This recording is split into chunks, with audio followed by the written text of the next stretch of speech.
There we go.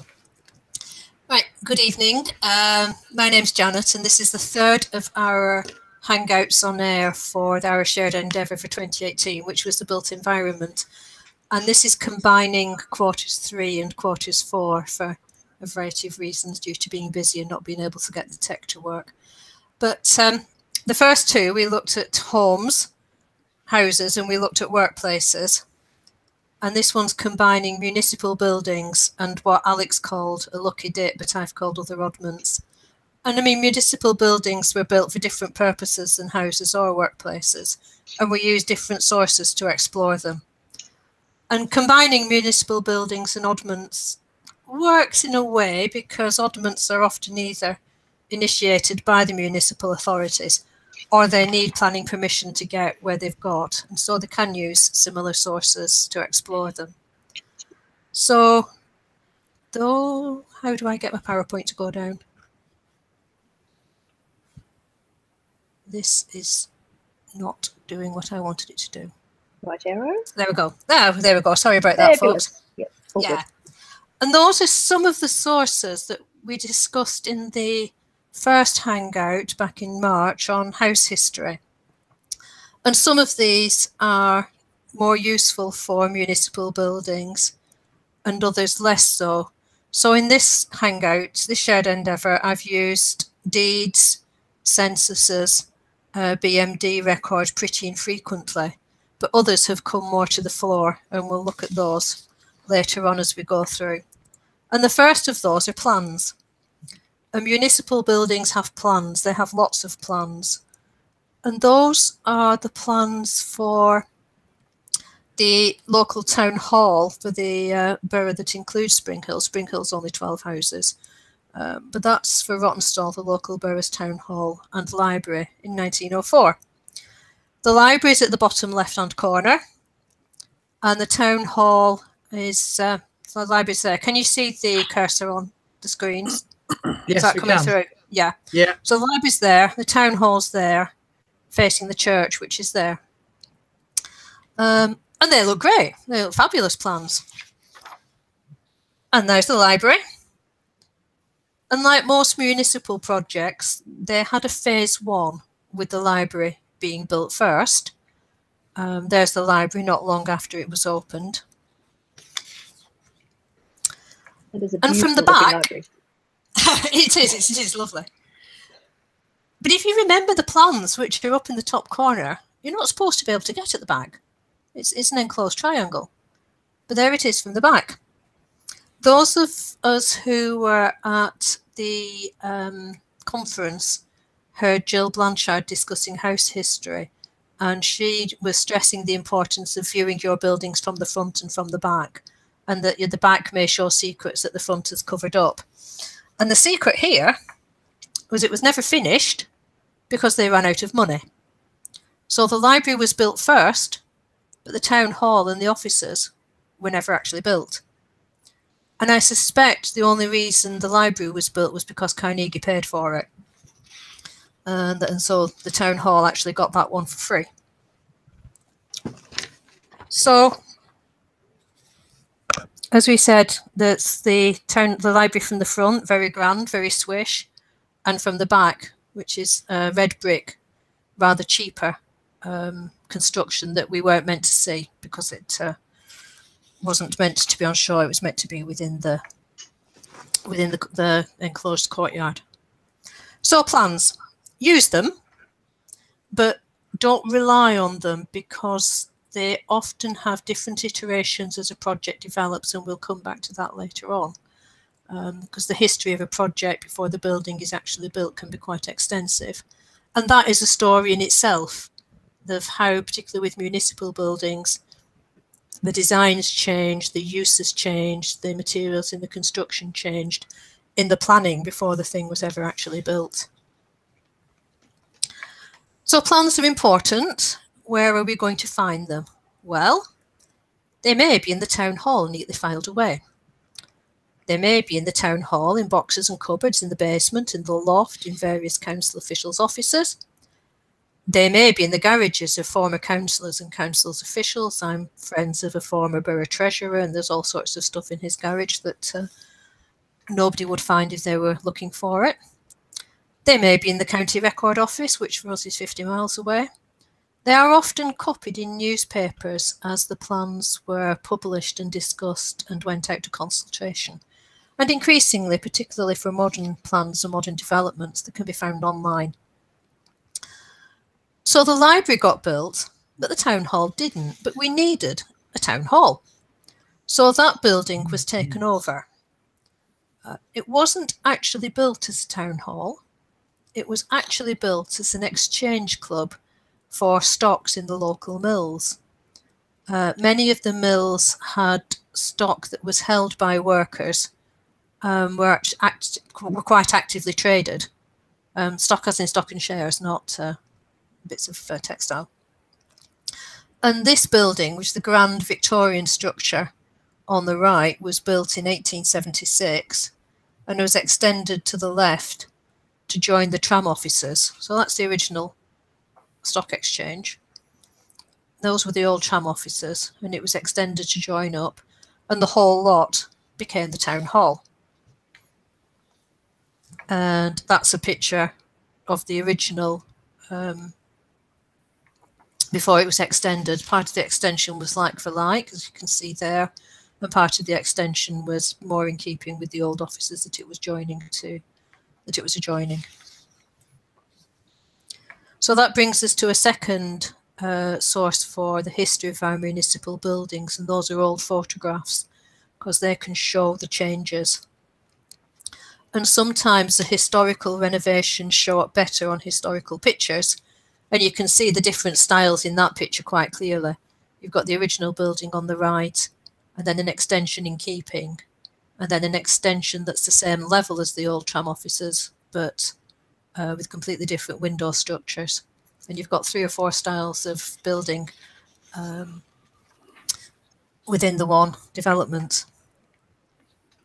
But remember that buildings have a front and a back. That's the back. And it was extended again into the back in the 1960s. And those bits have gone now. There's further redevelopment of that site. So if you get the chance, photograph your place frequently. Even the grotty bits, as they won't last, they're often the first ones to go, and they're part of the history of your place just as much as the heritage bits and the bits you wish to preserve are. So they have gone now. And the council, in their wisdom, decided they wanted speculatively to build a technology hub, which they would let to high-tech industries and startups, with the idea of attracting them to the area and bringing in new jobs. I have absolutely no idea what their research on likely take-up was going to be before they built it, but it never actually got used for that, and we'll come back to that later. And as you can see there, it's built, it looks very swanky, but their offices are advertised as being to let. And remember how buildings have a front and a back? Well, that's the back of the same building. So the idea was that it was traditional stone at the front in keeping with the heritage of the area, and it was futuristic at the back in keeping with the high-tech ambitions. Unfortunately, the high-tech tenants never came, and they had to find a use for it. So about 15 years ago, it became the new town hall. And the old town hall became empty, and notice the railings that are around it. There was then a deep discussion as to what was going to do with the site. Across the road here is a dilapidated bus station. The grotty bit of the town hall is behind there. And then there was a 1960s shopping centre that was demolished about 5 years ago. So then there was another flurry of plans.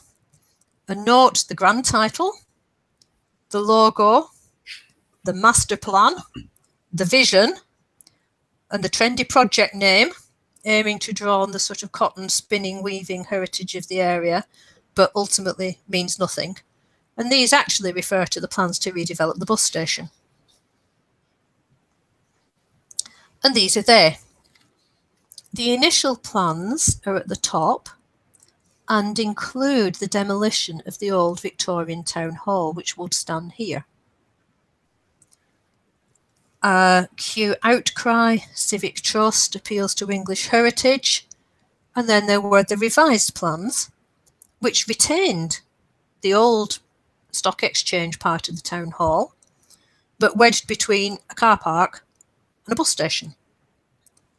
And that's an interesting point we can pick up later if you wish to discuss it.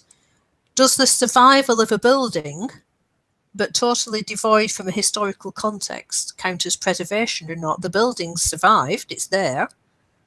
The extension here is down already, that was there, the old tram offices. But it's not in any context that shows anything of its original usage, of its original location within the town. It's just a beautiful building in the middle of a modern development. And developments of this scale are reported on in papers, and the consultation documents are readily available online. And increasingly, there's a real-time community discussion via social media as these plans are debated, discussed, passed, sent back. And it's worth collecting these as part of our studies of our places, because today's controversies become part of tomorrow's heritage. And they were actually just as keen on reporting these plans and discussions in the past. And the letters pages of 70, 100 years ago were as active with comments on plans for municipal buildings and other aspects of town redevelopment as the social media is today. And it's easier to research letters pages of past newspapers than it will be in 70 years' time researching discussion on Facebook. That's going to be interesting. So much for Town Hall. Municipal buildings go beyond town halls and libraries, and that about 200 yards from my place is the old gas cylinder, right slap bang in the middle of the village.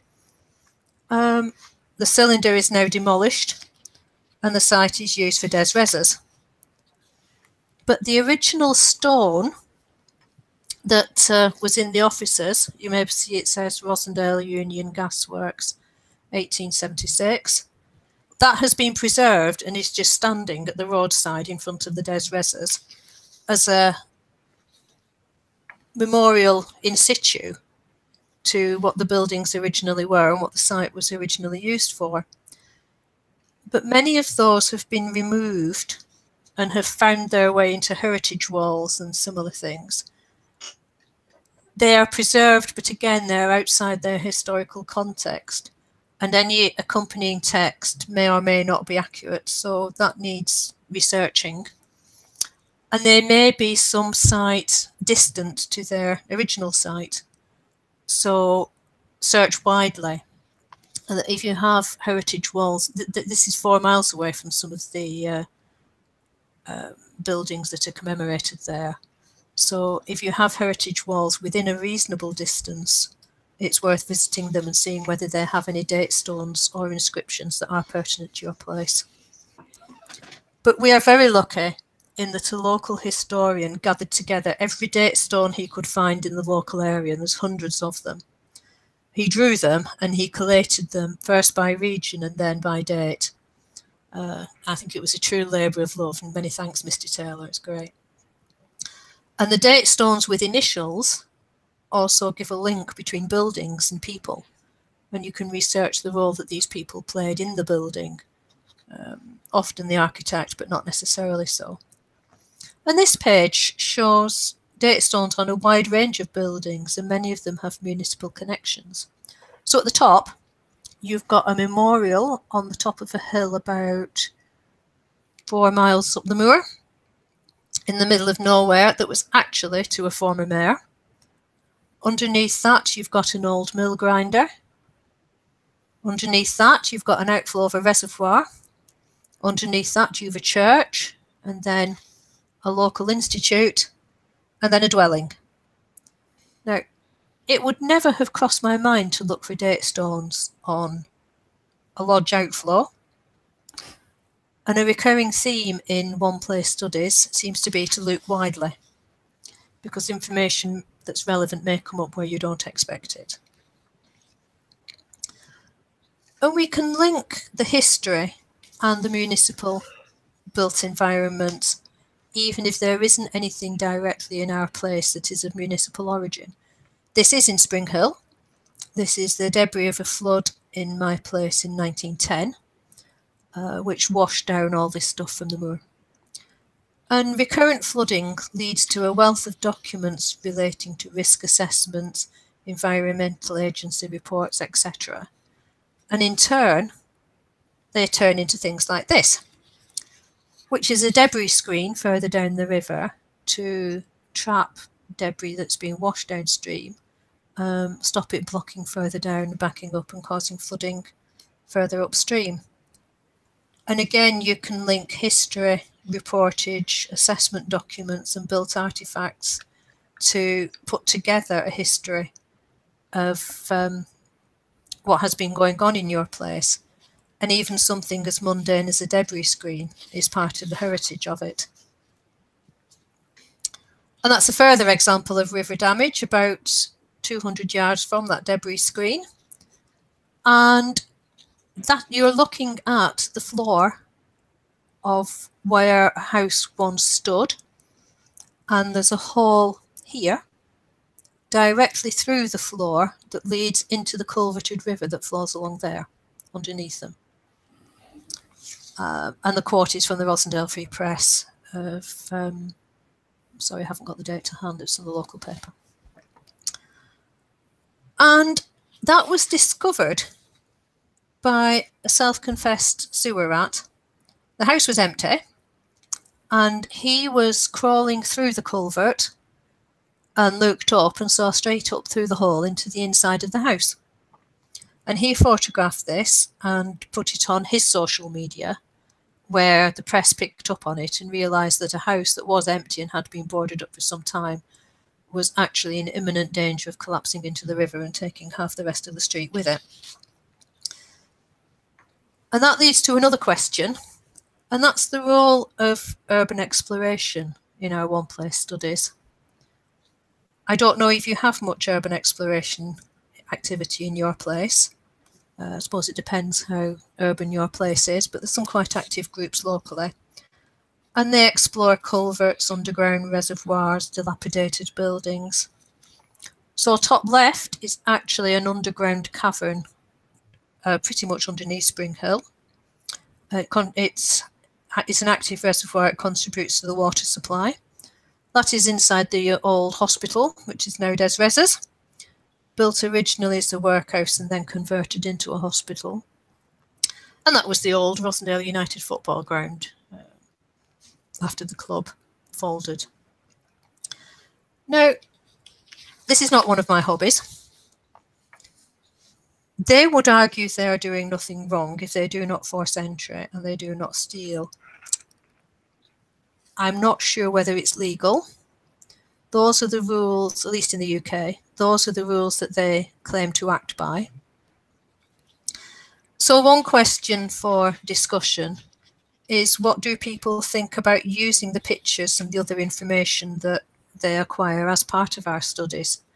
I have done, but it is a discussion point. So moving on, we mentioned the hospital, but there was also a second hospital. This is, Spring Hill is here, that cluster of houses here. That's where the gas cylinder was that I showed you earlier. And just down there you can see Smallpox Hospital. And sometimes municipal buildings have gone all together and there's nothing or very little of that left to explore. So that is the site of the previous Smallpox Hospital. Not much of the built environment remains, and I wish I knew more about interpreting earth workings and industrial archaeology in general.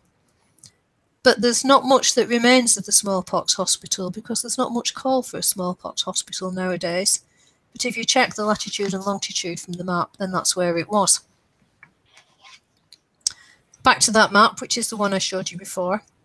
This is a 1 kilometre square from a 1 in 25,000 map. And as I said, Spring Hill's up here, where it says Sunday School. There's the local church. And one afternoon, I took a walk around this square, photographing what remains. And there's a huge range of buildings.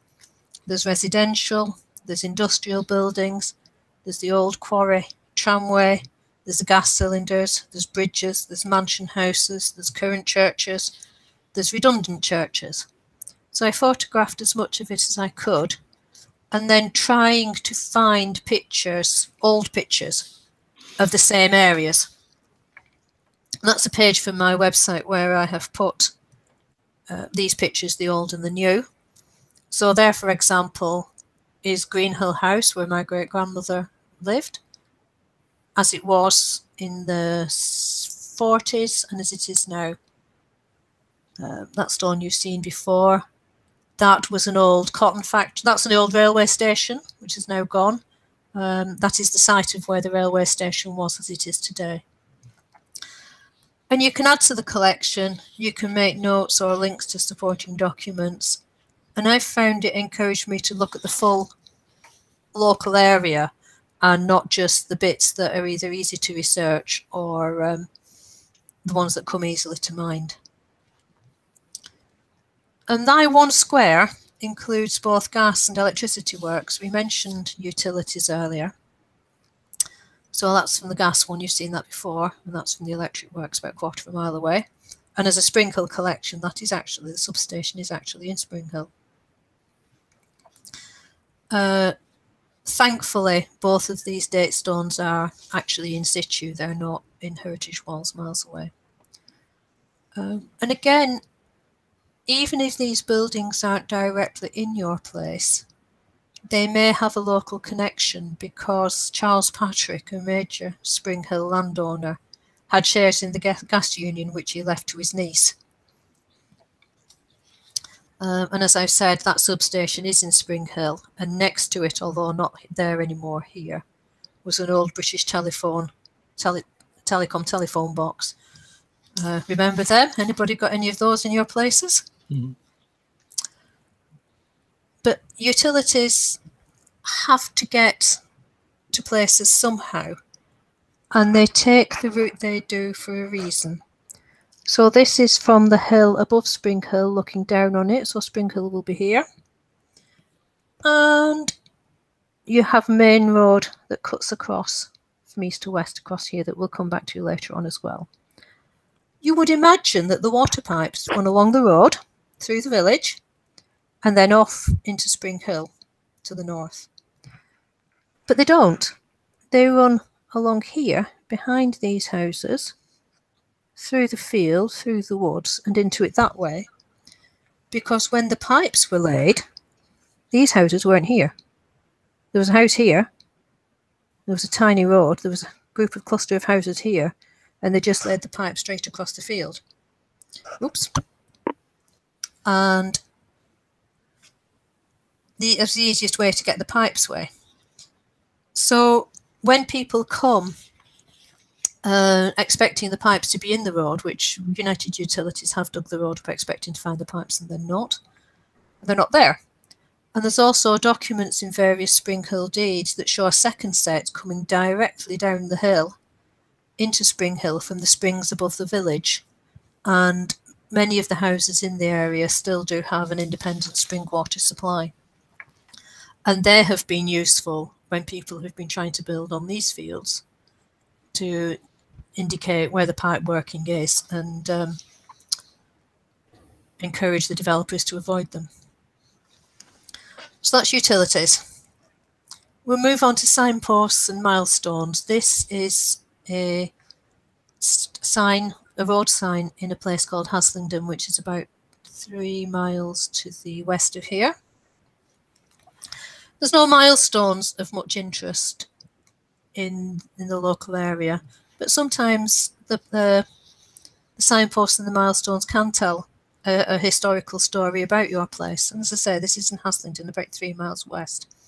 Todmorden is in Yorkshire, about 6 miles east. And today, the main arteries follow the motorways into Manchester and north up to Burnley and Pendle, and they run vaguely northwest, southeast. There isn't much direct traffic between Haslingden through 1, 2, 3 intervening towns and then over the moor into Todmorden. And you would wonder why that would be signposted from Todmorden. The traffic would flow east to Hebden Bridge or down to Huddersfield or southwest into Rochdale. So why is that signposted from there? Why is a village 9 miles away apparently randomly signposted? And the answer comes from the Turnpike Road, because the original Turnpike Road starts in Haslingden, comes over the hill to Rossendale. This is the road that I showed you before when I said that you think the pipes would go through. Comes here and then goes across, and Todmorden would be about 4 times as much again off to the right-hand side of the screen. But the original Turnpike Road and the Acts of Parliament that go with it was from Haslingden to Todmorden. And the names have, that history has persisted in the signage of the place, even though it doesn't actually make sense in terms of the journeys that people make these days. Springhill will be here. And again, Springhill residents had shares in the Turnpike Trust, although apparently it never actually paid a dividend. So we'll move on to memorials. We have a few of those within the local area. This is a bust of Edwin Waugh, local poet. Actually lived near Rochdale, but regularly visited a remote farm on the moors, partly for inspiration and partly to try and avoid excessive alcohol consumption. And that is Waughswell, which is about 3 miles up the moor from Springhill, and a popular afternoon walk. It's overlooking a big reservoir. It's quite a nice view. And the Edwin Waugh Society will have an annual meeting there where they walk up and gather and recite his poetry. Rather more locally, the top left is the grave of James Ormerod, innkeeper and possible nonconformist, and it's buried in unconsecrated ground actually in Springhill, now between a set of gardens. At the bottom right is the grave of Methuselah Yates, or Old Thew, who was a long-time master of the Rossendale hunt and buried in the local churchyard. And Patrick, who I mentioned earlier, was shares in the gas board. He was a keen huntsman and he would have ridden out with Old Thew as well. So memorials can be of interest either because of how they are constructed or where they are and why they are where they are. And 3 more recent ones are constructed using spoil from the stone dressing station at the top of the tramway I pointed out earlier. And there's been a growth of similar memorials along the valley skyline that have just been constructed from whatever stone is lying around. Some like them, some don't. And that is in memory of a girl called Maria, who died of cancer in her mid-30s, and that has just been painted on a stone on the moors about a mile up the hill, and being allowed to weather. More recently, we've had the 100th anniversary of the armistice. Again, that is Springhill, and people have bought poppies which they have dedicated and affixed to the lampposts. Some of them are sponsored by residents or by businesses or by community groups. Some of them are dedicated to individuals, like that one is, or some of them more to the fallen or to those who served. So there's a wide range of memorials that take a range of forms. The next category I was going to look at was that of public art. There's Rossendale is on the Irwell Valley, the River Irwell, and there's a sculpture trail which goes for the 30 miles of the Irwell and passes within a quarter of a mile from here. And that has a mixture of artistic styles. That's obviously based on the textile heritage of the area, but some of them will be modernistic and some of them will be more traditional. There's a complete range. And they're just in clusters alongst the 30 miles of the River Valley between Bacup at its source and where it flows into the Mersey in Manchester. Another aspect of public art is a series of panopticons in East Lancashire. This one's about 1.5 miles away on the top of a hill. Panopticon means see all around, and the idea is that there is a large panorama from that place, not that you can necessarily see the sculpture from a long way away, although many of them you can, but that's certainly the view from there. And that would be, this is in the East Lancashire moors, and on a clear day you can see Jodwell Bank about 50, 60 miles away. So there is a good view on a clear day. Unfortunately, clear days are a bit uncommon in East Lancashire. So over to you. One of the things I love about One Place Studies is the interplay between the human and the landscape and how it all works out. The landscape influences what goes on and where, and the humans influence what the uses to which the landscape's put. And even in a small place, the residents are involved in many aspects of local life. So I will try and end the PowerPoint and come back into the room. Hi, can you see me? Yes, see you. Yes, Alex is mute. Yeah, okay. I'm here now. Hi, we may be joined by a One Place Studies cat as well. So yeah, we do have a few of those. Yeah, we've got a One Place Studies cat. I'm sorry. So, come on, please. Questions. What's people's experience of the use of plans? Where have they found them? How have they found they've changed in the development of a project? What do people think of the use of urban exploration and the information that gives you? What do people have in terms of oddments that we don't? Anybody got follies or interesting milestones or any municipal buildings that haven't been discussed? Yeah, the interesting thing with plans is I think for me it's actually a bit of a blind spot. And I think it's because I'm not in the UK. So it doesn't occur to me that there is a local council out there that might have plans for buildings in my place and I might be able to access them. I just don't know if it's practical to do that from here or not. So it was quite interesting to see you mention plans and be able to get good images and things. Yeah.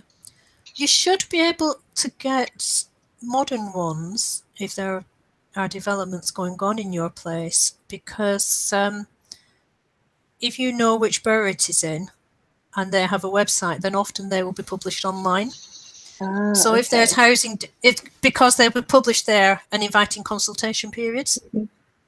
Mm-hmm. So if there are any building works planned, even if it's just an extension to a garden or something like that, you may well find that there's plans online related to that. Yeah, there's definitely some housing developments going on in there at the moment. So surprise. Yeah. So I should actually look and see what I can find. Yeah. Jill has popped up that they're very rural, so they don't have much in the way of new buildings, but they certainly have estate plans and estate papers, and they can be just as useful. Would second that. Again, it may be tricky to find where they are. Thankfully, a lot of ours are in the County Record Office, but they can be in various solicitors' cupboards and things like that. Yeah, it's quite scary to think that they could be sitting in someone's garage who actually has no connection anymore to the organisation, I suppose. Yeah, and they just hang on to them for no reason. I think it's the value of municipal documents hasn't been recognised, and they haven't been preserved perhaps as fully as they should be.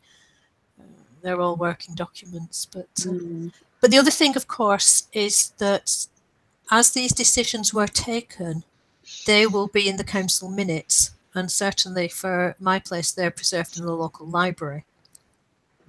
The problem there is having the time to go and sit through them all and go through planning committee to find the ones that you're interested in.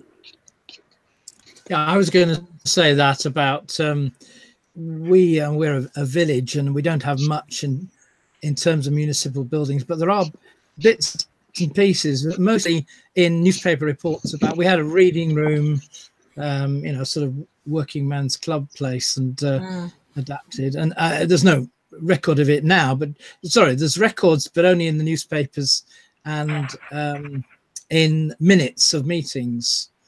I mean, you haven't really touched on it. Maybe it's not relevant in that, but one of the things I was interested in was the naming of the roads and the places. And I was going to go through the old minutes, because those are all decided by councils as to when they have new developments, why things are called what they are.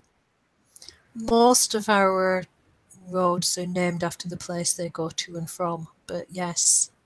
A lot of Wing are named their surnames of past families in Wing, so it's quite clear. But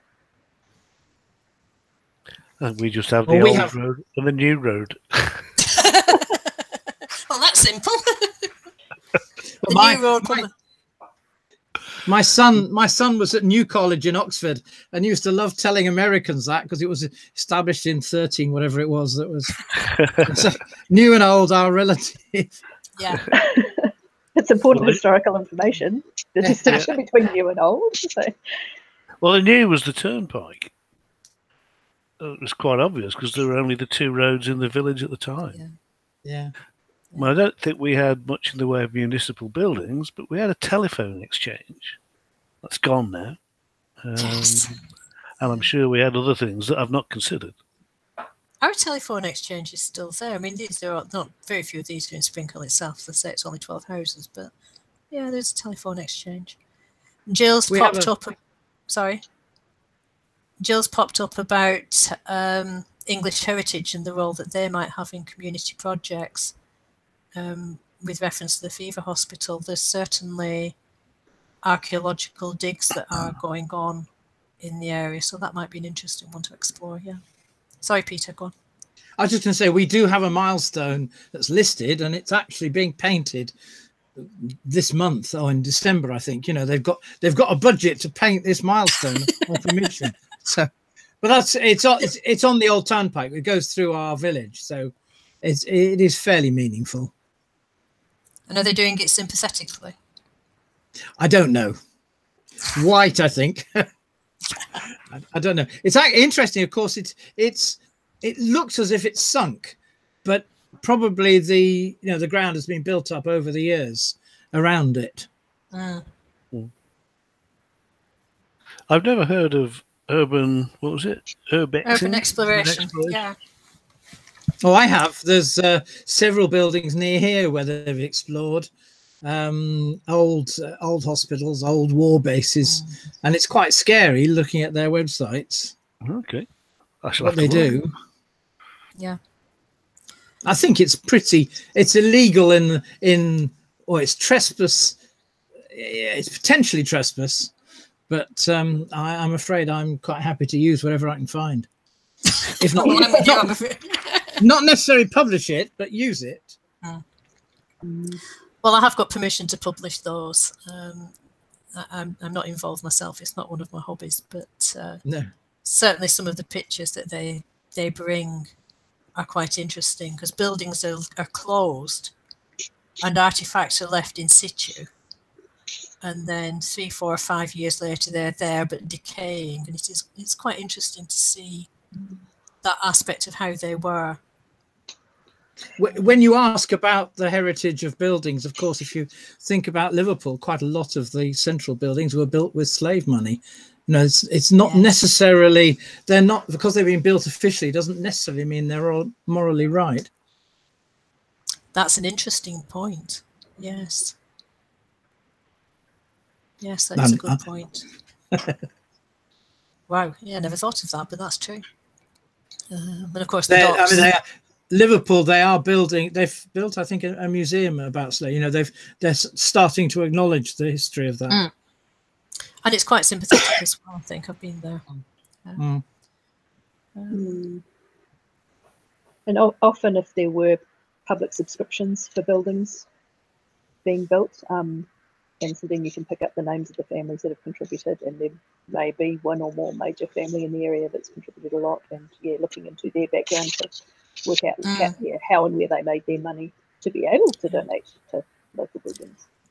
They're not municipal buildings, but Patrick, who I've mentioned a couple of times, his family paid for a school, a church and a parsonage in a village where the wife, had inherited land about 1.5 miles up the road, and there's documents pertaining to that, and there's photographs of him in his carriage going off for the opening and that kind of thing.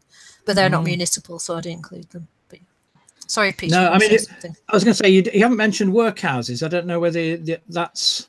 Have you dealt with that in another part of the study, or...?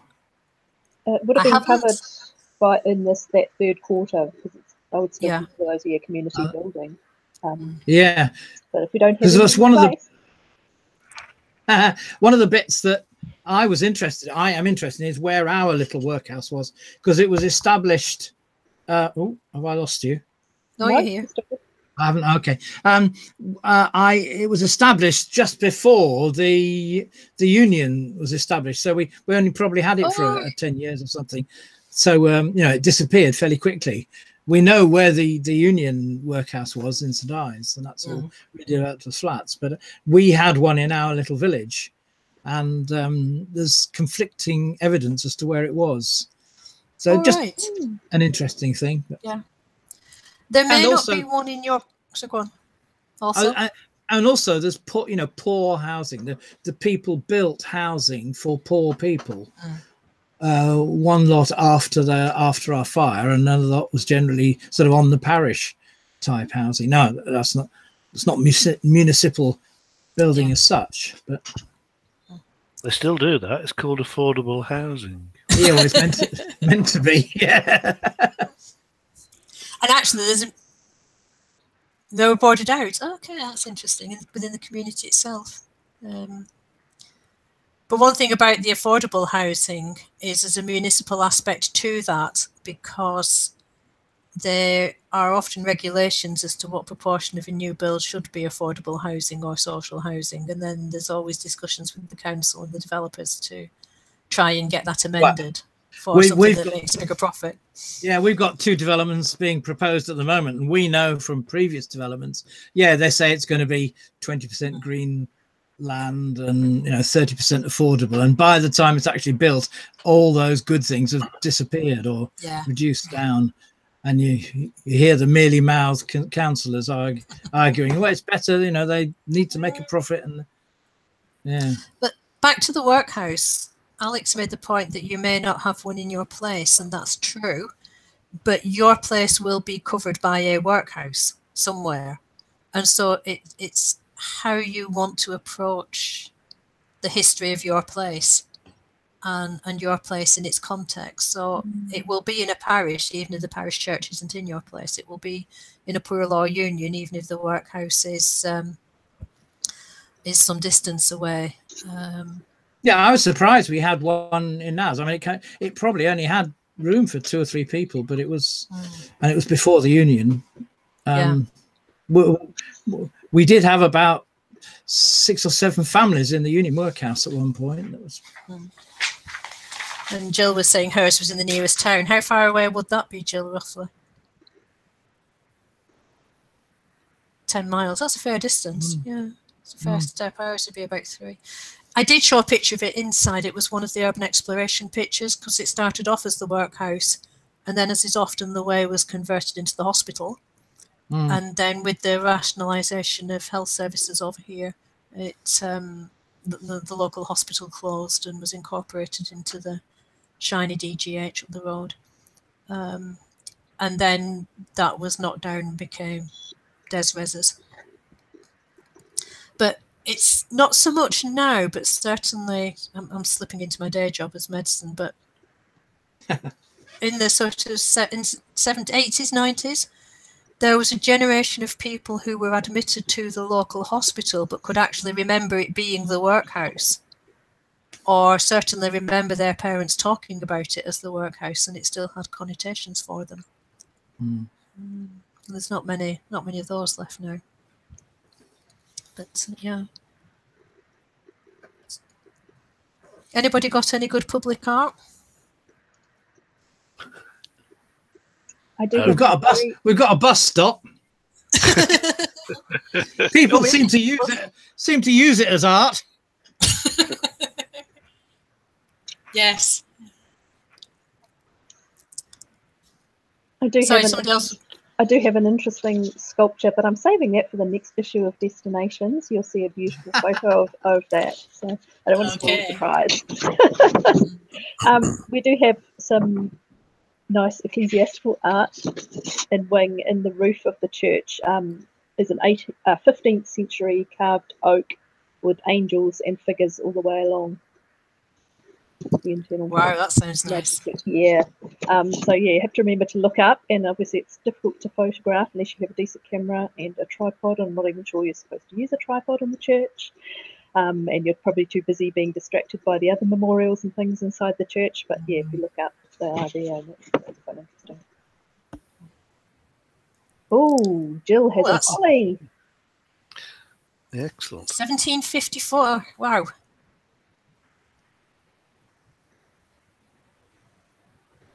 How tall is it?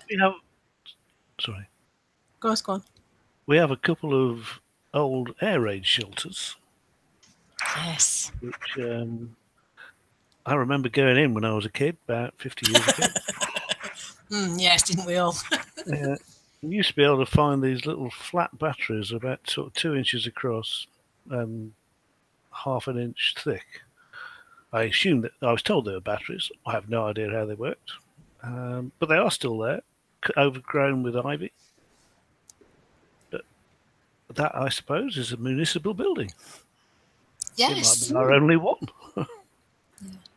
And it's one I didn't discuss, but yes, and there were buildings that were used as air raid shelters. Some of those caverns that I described earlier were used as air raid shelters as well. Underground quarries, a lot of them started off as underground mining, and then a lot of those were used as air raid shelters. And there's various horror stories of children going in and never coming out again, which are probably there to scare the children off going playing where they're not supposed to be. And there used to be an air raid siren, which was sounded occasionally. Okay. How recently? I've not lived in the village for 40 years, so certainly when I was there in the 70s. Not quite sure why they were sounding it, but or who. And we have RAF buildings in the local area, having been a convoy. Okay, that's interesting. Whereabouts are you, Jill? Do you West Coast?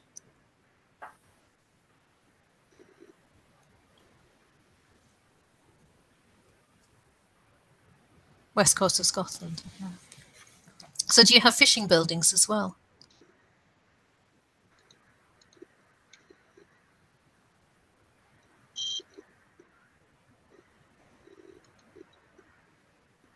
Fishing building, yeah. We don't have a fishing community. We're 40 miles from the sea. Yeah.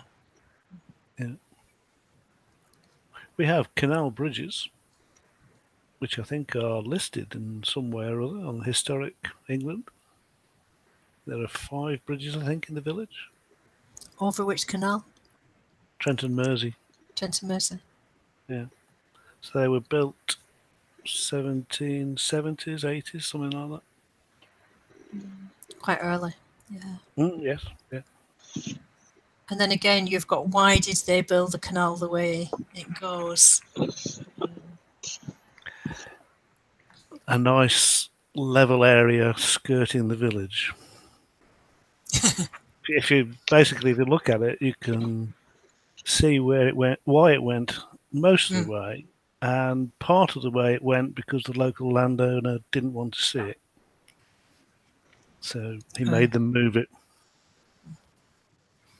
I always Just think it's a thinking- valuable question to ask. You know, why is that there? Why did that bend there? Why didn't it go the quick way or Yes. whatever? Yeah. Fascinating. Or which way did it go before the Yeah. relatively recent straightening and widening? Yeah. Yeah. Jill's pointing out that she's got Neolithic burial areas in her place and is on the 1654 maps.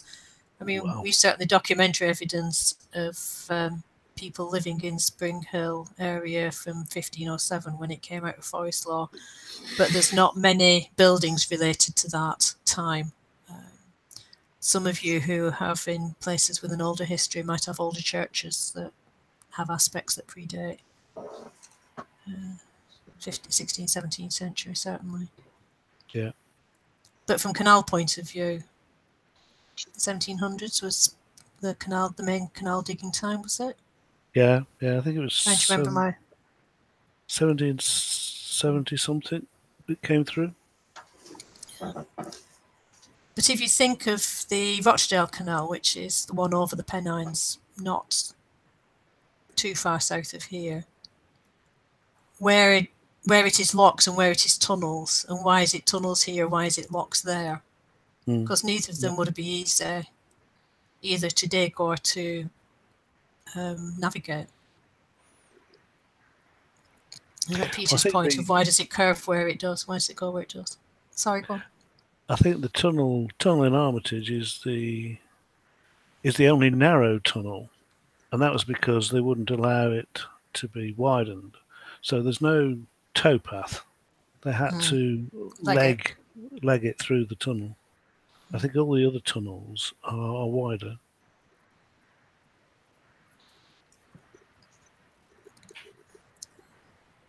Must be hard work legging through the tunnel. How far is it? About 100 yards, 130, something like that. Or it was. It's not now, but Yeah. Far it's a long way to push a boat. Yeah. Just picking up on the listing comment, listed buildings. In my head, I always thought these are basically only buildings that would be listed, but it is surprising the different types of things you can list in England. Because I know in my place, one of the things that is listed is something that just looks like a block of concrete on the side of the road, if you're an ignorant peasant like myself, that it is in fact an 18th century horse mounting block. And it's a separate grade 2 listed status. Yeah. So, yeah, if you haven't already and you're in England, or you've got an equivalent for the area where your place is in, you should check to see what is listed. And also, from time to time, there's lists published of buildings that are artifacts that are being considered for listed status that don't actually make it. But again, the very fact that they're under consideration might show up interesting bits about. Yeah, because presumably as part of that, someone would have prepared a submission with everything they know about it. So, yeah, getting your hands on that. Might have some useful information. Squirrel away. Sorry, I was distracted by Jill bewailing the fact that her wonderful vernacular buildings are being built over. Yes, sadly, we've got some of that too. Again, not so much in Spring Hill itself, but the wider area. Which brings back to that question of conservation. Does preserving the town hall between a bus station and a car park actually count as conservation? That's all part of the human evolution of the place.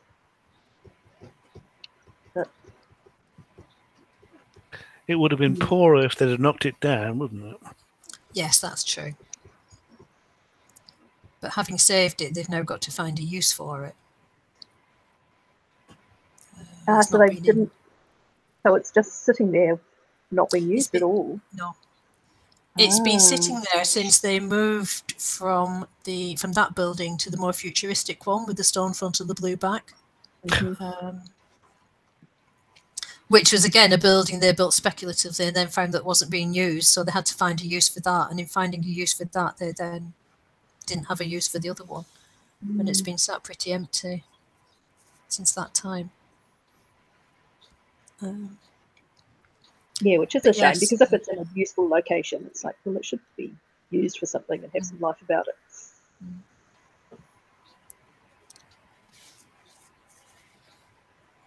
They do make amazing heritage cultures art centres that can generate funding. That would be a good one. And certainly there's previous buildings that have been converted into community centres. It's the old Liberal Club that's quite impressive, that was converted into community centres, certainly. You could use it for the world's most elaborate one-place studies display. I think I need a bit more information before I put that in there. Just rent it out. 4 floors worth. I might need some of you to come and help me. Yeah. What about collecting information from discussion from social media? Ooh, good one. There is a Facebook group that has recently, about 3 or 4 months ago, maybe, for Wing historic photos, and it's very exciting for me. Seeing what's getting posted on there and making it. Yeah. Hoover. Yeah, exactly. But you do need a system for how am I going to store and preserve these photos and this information, which is what I'm struggling with at the moment. So hopefully over the Christmas holidays I'll sit down and think a bit more about that and put something in place. Because you never know when stuff is going to disappear.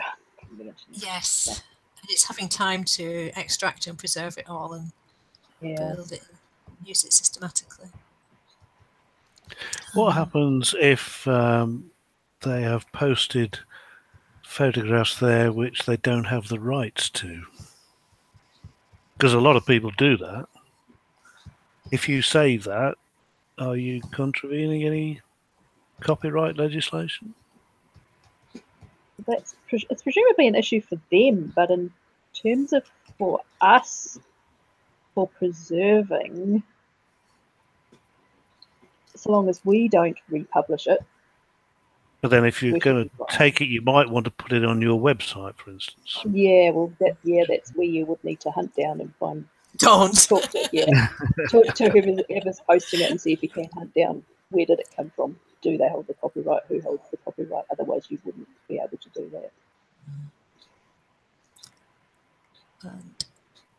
And is it 75 years for a photograph? It will be different in different jurisdictions. In England, in England and Wales, I think it's 75 years for a photograph, and then more recently, after what? After it's taken. Because a lot of creative works is after the death of after they've died, which means it's problematic. Is it after the death of the photographer? I don't know. I thought it was after the picture was taken. Because often in these things, you've no idea who the photographer. You've no idea who the photographer was after all that time.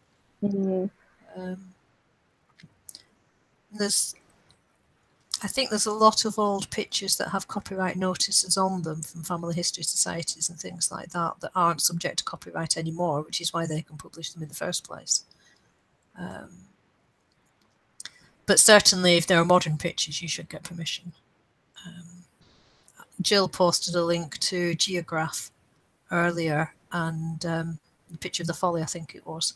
And Geograph is an excellent source of pictures for your place because it does aim systematically to cover every square in the UK, every 1 kilometre square in the UK. And they're all under Creative Commons license. So as long as you attribute the photographer, you have permission to use it for non-commercial usage. And that does make it a lot easier. We are coming up on our 1 hour time frame now. So has anyone got any final thoughts on built heritage? Yeah. I missed that. Do not publish, maintain it in your own records. Publish what, Jill? Sorry.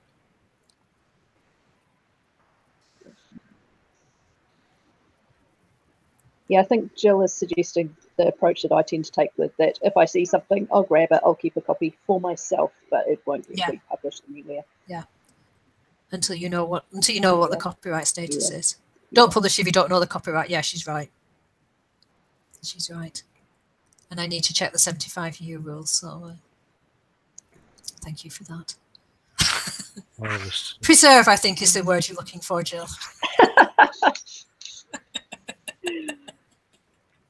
Yeah. Thank you very much, everybody. I've really enjoyed this, Sarah. Thank you for your input and your community. Thank you, Janet. Contributions. Thank you. And Alex. Yeah. Well done. We hope all the members have enjoyed this year's Shared Endeavour. I hope Jill's managed to feel part of it through her her text-based contributions. They've been appreciated. Thank you very much, and thanks to Richard. And we'll see everyone back again in the new year. Yay. Hope you all continue to have fun with your one-place studies. Thank you. Bye. Thank you. Good night.